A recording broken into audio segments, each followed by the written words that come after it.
Hi guys, Pierce here, back with another review. Here I have set number 75267 Mandalorian Battle Pack. This set was released with 102 pieces, released around January 2020, and with a retail price of about 15 US dollars or about 21 Canadian dollars in today's prices. This is a relatively recent retiree, retiring this January of 2022, so it's still relatively a well-known set to many people. It might even still be on store shelves. I'm not really sure about that, but yeah, let's move on. Now, looking at the current prices of this set based off Breaklink, the average price of a new or sealed version of this set will set you back about 29 US dollars or about 40 Canadian dollars. Now, for an opened or used version of this set, the average price will drop down to about 18 US dollars or about 25 Canadian dollars. Alright, let's go to the minifigures, the main attraction of all these battle packs. Now, if you take a closer look at the Mandalorian TV series or the Clone Wars, you might notice that there's actually a difference in gender between the Mandalorian armor sets, from my observations. So it appears that the female armor for the helmets have more of a curvature to them in the visor, where the males, they have a much more angular appearance to them, which is very cool. That I really like the diversity and the makeup of these minifigure selection. You have a large difference in colors, so you have orange, blue, green, gray, especially here, which is really nice to have the Jag eyes. It's a special decoration given to Mandalorians who have achieved great things. I forgot exactly what they achieved, but it's like some sort of battle honor that they give to these Mandalorians. So their base plate is a little bit different, but follows a general design pattern. Just bring these two up to here. There's two different types of armor sets. You can have the bottom capes down here. I guess this is where you start to see where LEGO is trying to print cama instead of use cloth cama. But I think that's kind of overshadowed by the cloth given to these Mandalorians, which I guess it works rather okay and it's fine. Someone like this person over here might just have dark brown and nothing else printed on, which surprisingly works well for this minifigure. I really didn't notice anything too much. I guess the brown just works. This minifigure has a different leg printing with extra extra knee pads, which is pretty cool. Some battle damaged helmet. It's always a great thing to have.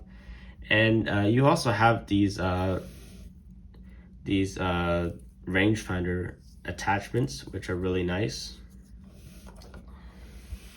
Now, I do have to note that we're still in the era of stud shooters, so I don't necessarily like stud shooters, but it's okay. I would prefer something else, but stud shooters will have to do for now. Pretty much the mechanism is really simple. You see this little mechanism up here. You press this trigger down, and the stud will shoot out. Simple. You're given a whole lot more visors, which you can put onto your Mandalorian, which is really nice. If you have clone troopers, you can also put it on them to make them look even better, which is really nice because you have a whole extra amount of these visors and antenna. For back printing, basically the same deal, just in their own colors, Maybe some slight variation, which is nice, but generally the same. Nothing too different. But they have different cloths, which I really like. An interesting thing I like to note is that compared to the usual type of cloth you would see on a Jedi, these Mandalorians actually have a thinner version of the cloth cape, where Jedi, I think they would have I feel like they have a slightly wider cape. I wouldn't really say it's that bad, but just something I noticed. But yeah, I'm really used to actually the Mandalorians getting equipped with a jetpack, but this is also very cool. So here are the Mandalorians. Very diverse set of them, well equipped. Probably except for the stud shooters, probably trade them out. But yeah, a powerful group of individuals. If I really want to do modifications, I can. Like if I give them different weapons, antenna, and a jetpack, I can make them look real cool with this one. But yeah, solid selection of characters. Probably not the biggest fan of the stud shooters. So just one more thing, each Mandalorian has a black head underneath. This is reminiscent to the early clones of the 2000s before they get their faces, the infamous angry clone face. But it's okay. I get that some people want more individuality between the soldiers, but if you're massing an army, it's somewhat okay to just get a black head. Okay, so moving on to the actual builds. They're really nice. So we'll move on to the speeder. First look, it looks just like the speeders you would see in the Clone Wars Mandalorian episodes for your standard speeders moving around Mandalore. I would have to say that compared to the previous Mandalorian speeder, because I had the previous battle pack, I have to say that this model looks a bit fat, but it looks okay. It's a bit chubby, but it's fine.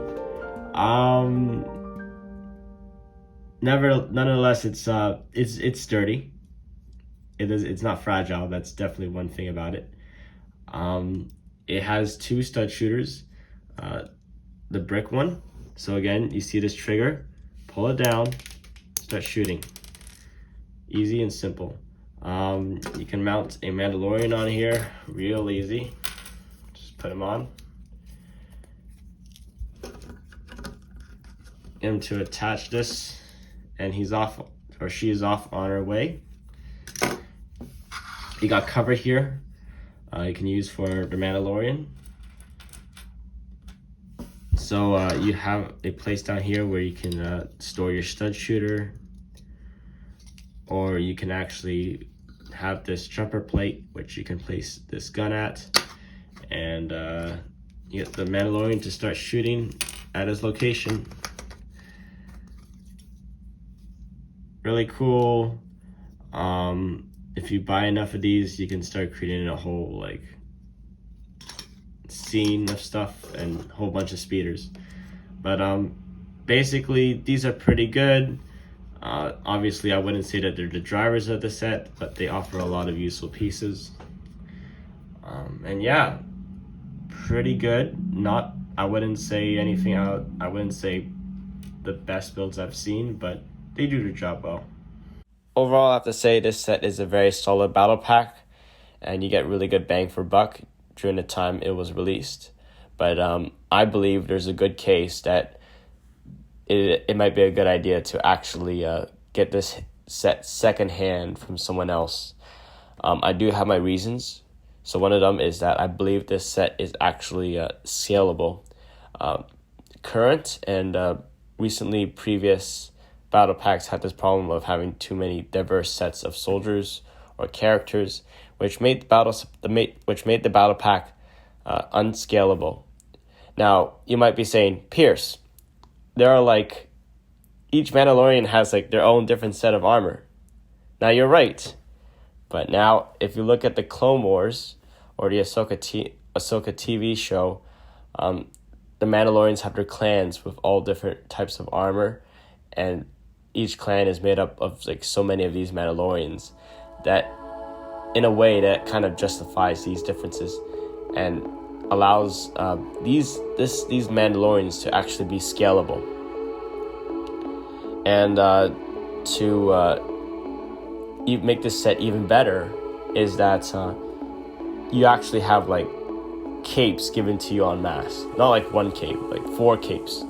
And like today, these days, Lego doesn't really like give you capes en masse like this. They would rather like try to print the capes or a comma. So this is actually a great way to get them. And you also have like spare rangefinders and visors provided in this set. So if you want to bolster some more Jedi and clone troopers, this is a great resource to make that happen. Now, I'm not too fond of the stud shooters. I think they're goofy, but you know what? They add a little bit of play features, so that's fine. The builds themselves are not too impressive, but are a great piece source. And I think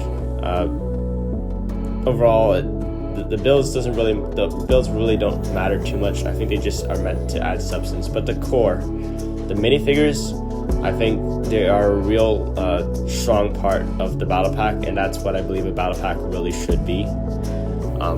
And because of those reasons, I'm gonna give this set an 8.5 out of 10. Special thanks to my friend Damian for providing me this set. And yeah, please like, share, and subscribe. And like always, catch you later.